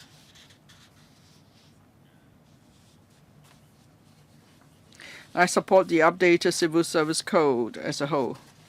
In particular, requirements of the Safeguarding National Security Ordinance are included in paragraphs 23 and 4 of the Code. I have a number of questions. I'd also like to make some comments. In December last year, I put forward certain views at the panel meeting. That is when civil service unions strive for better conditions of service and so on, would that go against the code? I raised that question at the December meeting, and now this is included in the frequently asked questions of the code. So it's spelled out in black and white that if civil servants have different views from the government in terms of their pay and condition, it's considered normal. So that goes a long way to laying the concerns of the staff unions. Thank you for taking on board that my views. But then it's not just job security, pay and conditions that should be included. I hope you come to appreciate the different functions of staff of civil service unions, so you will adopt a more liberal approach in implementing the updated code, so unions are able to perform their normal functions. Perhaps I could give you an example. Let's say there's a government department that wants to contract out certain of its tasks, and different unions may have views on that. And maybe we said outsourcing, imported workers are allowed even, and that goes against the usual arrangement that there's no importation of labor within the civil service. So that goes against the usual practice. And so staff unions should be allowed to put up their case with the government. Now, and another point, paragraph 74, confidentiality. Now, civil servants have to comply with the Safeguarding National Security Ordinance, and in paragraph 74, the special mention of the Official Secrets Ordinance. Now, that's not mentioned in the consultation document. Civil servants, of course, senior civil servants are familiar with the confidentiality mechanism, but perhaps it's not the case with more junior staff. So I hope you will do more training in that respect.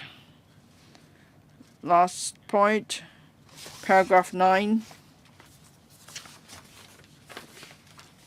If there's violation of the updated code, the government may take disciplinary actions. If a civil servant criticizes the government in his personal capacity, but then people may associate him with his official position. Well, do you have any criteria in determining whether there will be association with his official position as he speaks? You need to give some guidelines to civil servants.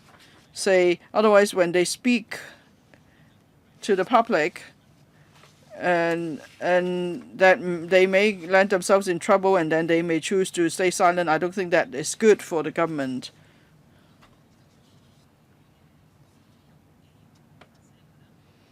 Thank Secretary. Well, Mr. Charles Siu Chung just quoted an example when staff unions might speak up. For example, do we need to retain certain government posts, or shall we keep some work to be performed by civil servants or by an outsourced contractor? It's about the protection of jobs, and then I will see that as one of the functions of staff unions. We're talking about matters outside of normal staff union matters, for instance. If it's nothing to do with labor policy or civil service policy, and then the official capacity of the staff union is used to criticize such government policies, well, because everyone knows those who speak are civil servants, then if they then use their civil service capacity, they should not really openly criticize government policies, and that could be a problem. But then I'm sure civil service colleagues, do have discretion And then a second point about confidentiality of information. This is not a new requirement. We have the Official Secrets Ordinance. We have also the security regulations. They are nothing new. When colleagues join the civil service, this is mentioned in their training. For the lower-ranking civil servants, well, there's a slim chance of them coming into contact with, say, state secrets or top secrets. But in any case, we will remind them what they need to do if they come across such information. Now, for some departments, there may be colleagues of lower ranks in contact with confidential information. The department concerned will probably will arrange training for such staff. Another point, do we have to make it more specific that if someone speaks in his personal capacity, but then somehow others associate him with his official position? Well, that's for a colleague to judge on his own. For senior civil servants, they have to be more careful, of course, because there are more in the community that know about their official capacity, and what they say may easily be associated with his official capacity. Now, someone may be speaking in his personal capacity. He criticizes the government, but then he's a well-known senior civil servant, and then people will think that this person, a senior staff member of a certain department, he's against the government policy too. Then, so there may be a certain association. And of course, it's important that the person must be careful. If he's well known to the public, will that lead to association with its official capacity? So he has to think through that carefully. And maybe we're talking about being in the consultation stage. Everyone is entitled to give their views on a certain proposal. Then there may be more leeway for expressing views on the proposal. But then when a policy is made, then civil servants have to be more careful when they give their views. Thank you. Mr. Tony Chen. Thank you, Chairman. I support the updated Civil Service Code to make it clearer and more easy to understand, so that civil servants are more aware of their constitutional role and that they can be made aware of their core values and standards of conduct. According to paragraph 33 of the paper, the set of core values are set out.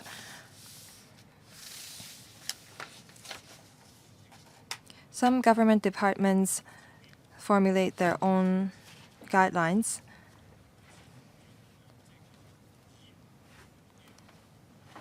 Being people-oriented is very important.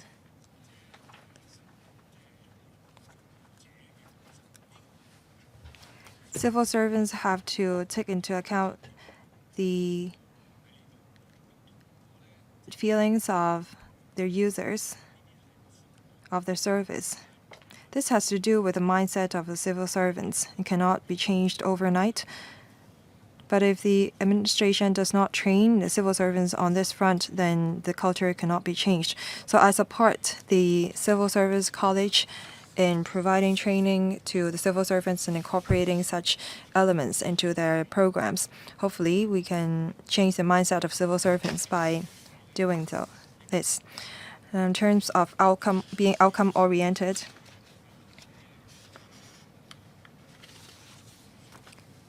according to paragraph 36 of the paper, it is said that the civil servants should not just focus on procedures. Very often, civil servants just look at the procedures while disregarding the outcomes.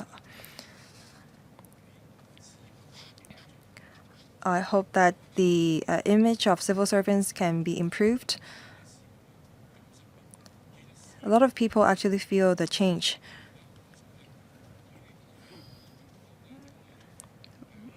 With the measures adopted by this term of the government. As people always try to be understanding, but sometimes some services are not up to par in terms of their delivery.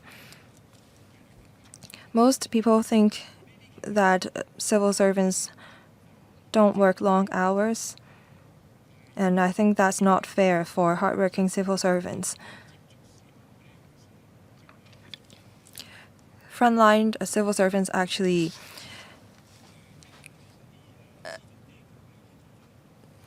are the ambassadors of the government, and people's feelings or impression of the civil servants are based on their performance.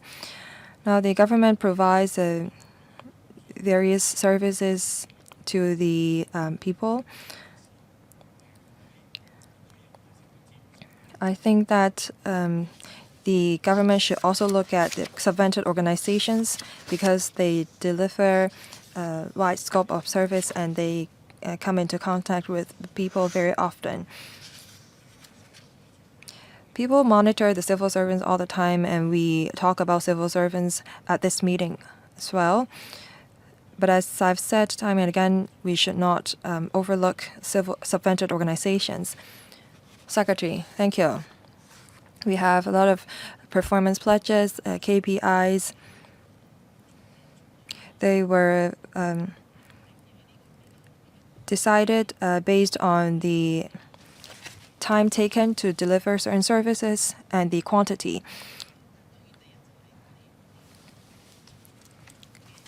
Now, on whether we review our performance pledges and KPI regularly, because some work are now done by computers and they're automated,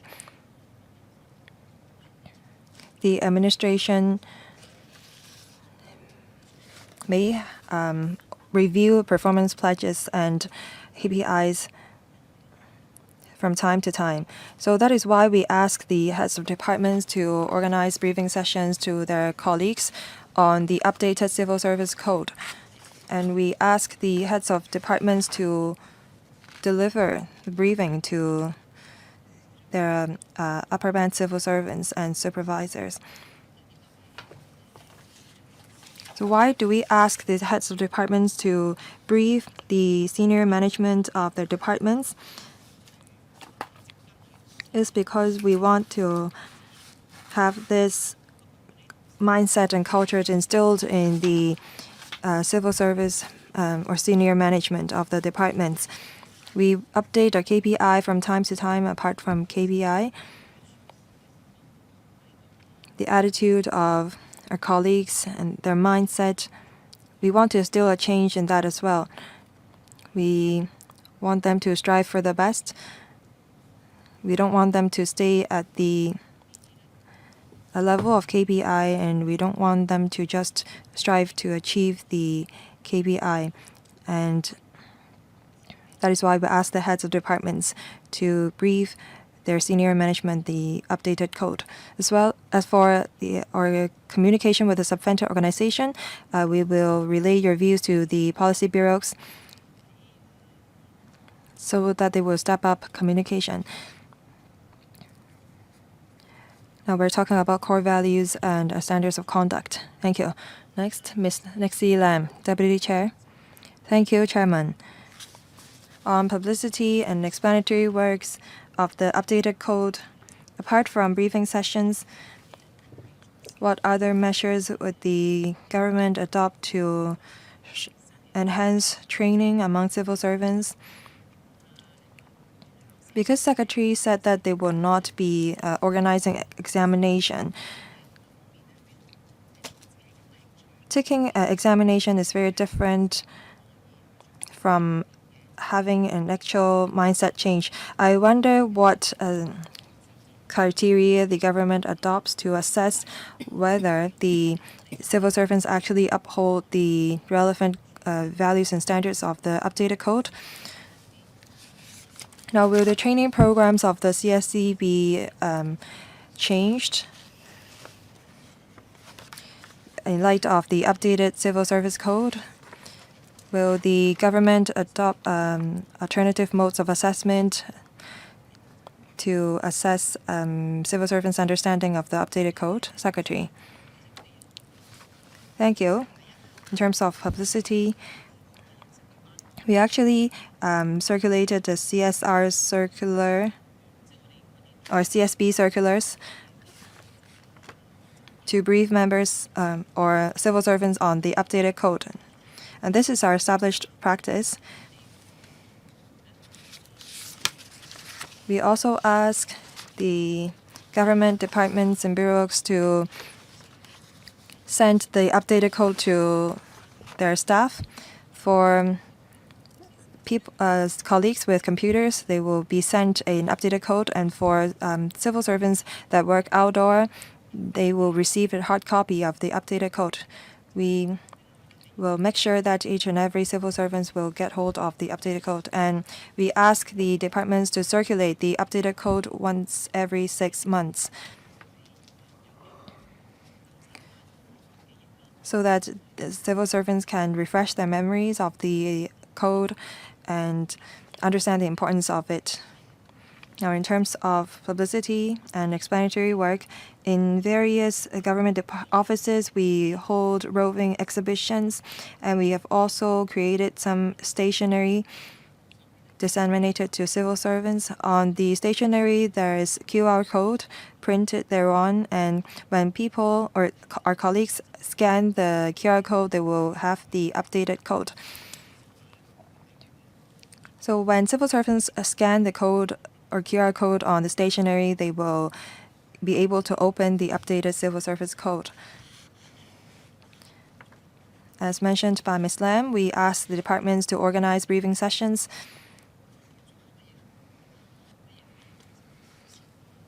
The heads of departments can decide on what civil servants of what ranking will have to attend the briefing sessions, but we mandate all senior management colleagues and colleagues who engage in disciplinary proceedings to receive such briefing sessions. We have various trainings on, for example, whether they are people-oriented, the team spirit. All these are reflected in their performance appraisal. So when the appraisers assess the performance of their subordinates, they will also have to take into account the standards set out in the updated code. As for standards of conduct, they will be reflected in the appraisal as well. And when there is deficiency, an investigation would be launched against the colleague, and when the investigation is substantiated, then there will be disciplinary action. So we ask the department's head to organize briefing sessions to senior management and colleagues who are engaged in disciplinary proceedings or responsible for that. Now, in terms of training programs organized by CSC, let me name some examples to facilitate the members' understanding.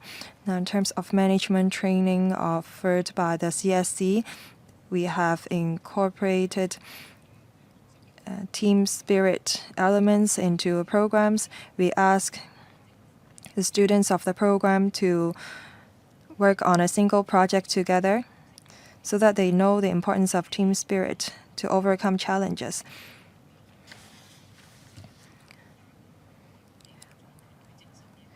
We want to enhance our colleagues' team spirit through this approach.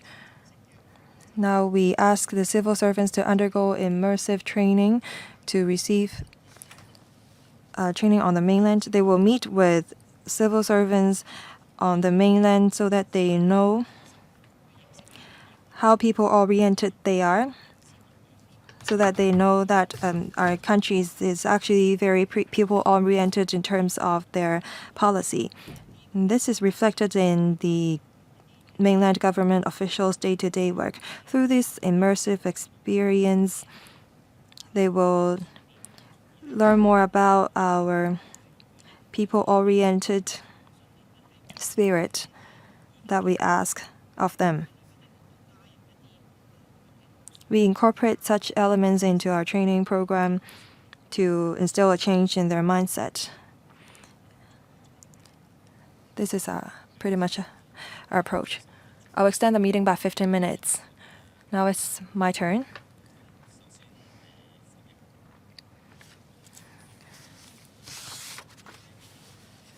Now, first of all, I'm glad that the CSB submitted the updated code to this panel, and a consultation session was organized last year. Since the enactment of the Safeguarding National Security Ordinance, the Civil Service Code have become more comprehensive. I see that the various ordinances are included in the updated code. I think that's facilitate understanding of the civil servants. Article 52, 54 of the PRC Constitution are included. Basic Article 48, bracket 7 of the Basic Law and Section 8, 181, 184 of the National Safeguarding National Security Ordinance are included, and as well as Article 36 of the National Security Law and Regulation 411 of the Civil Service Regulations is also included in the Civil Service Code. According to paragraph 32, it is mentioned that there are 12 core values that the civil servants have to uphold.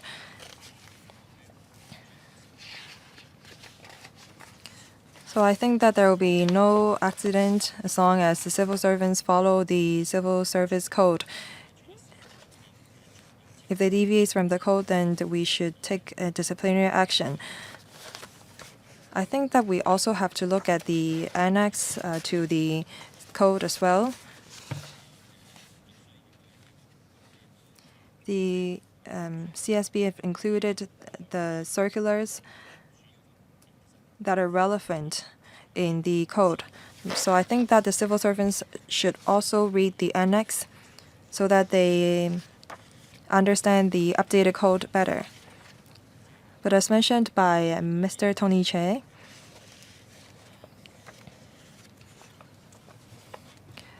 subvented organizations, staff, and NCSC staff also work under the government on top of civil servants.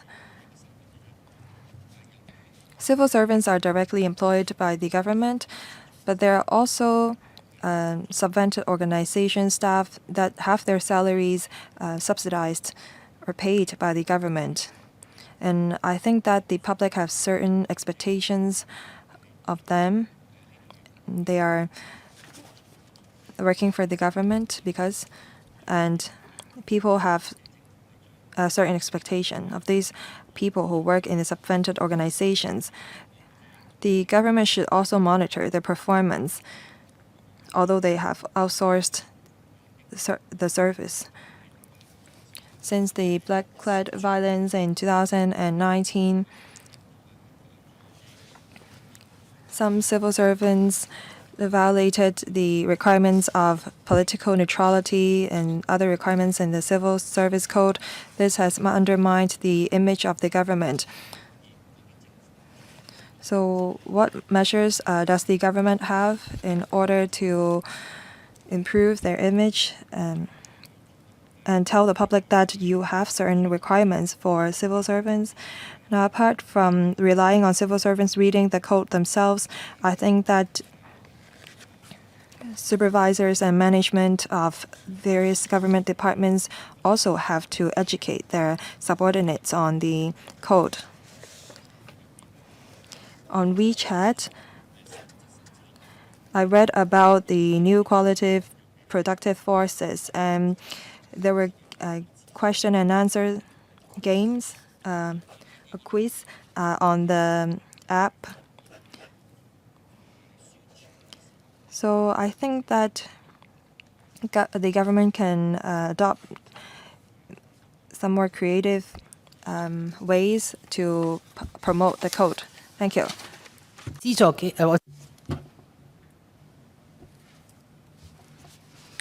Secretary. Thank you, Chairman.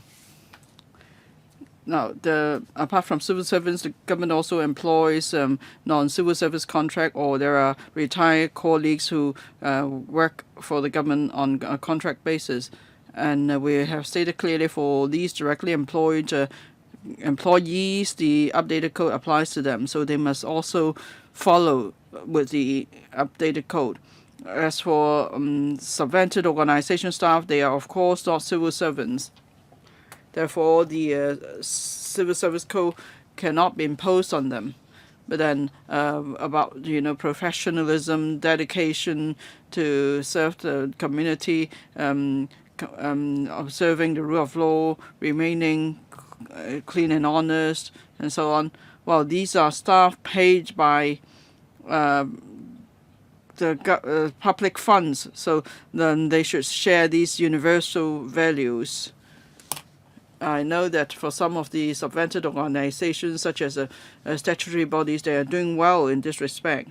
The Civil Service Code is a published document. I understand some subvented organizations are already making reference to the code to see if there's room for improvement in their own organizations. We will continue to encourage such an effort. And if they make inquiries of us, we are more than happy to offer our advice. That's the first point. Second point, the chairman is right to point out that apart from the Civil Service College, different departments may also conduct training for their staff, say on specific requirements on staff. I mentioned learning about the development of the country. Civil Service College requires civil service colleagues to attend national studies courses when they reach certain ranks. Well, different departments may also have their own training arrangements, such as visits and so on. So departments are doing that, and we encourage departments to do that, and Civil Service College may offer them support. Sometimes departments may seek assistance from the Civil Service College in designing training programs and so on. If departments have such needs, we'll continue to give them assistance, and we encourage heads of departments to do more training, actually. Now, we require departments to conduct internal training. We have provided them with a template of a PowerPoint. So then they could train their own staff on the different values in the code and so on. And we include some examples. Of course, we could only include examples of the civil service bureau, but then we advise departments to include examples that are specific to their departments, so it's easier for their colleagues to see what they can do to comply with the requirements of the code in circumstances specific to their departments. Thank you. Thank you, Secretary. That's the end of this item. Item 5, any other business? Is there anything on the AOB? If not, I adjourn the meeting. Thank you so much.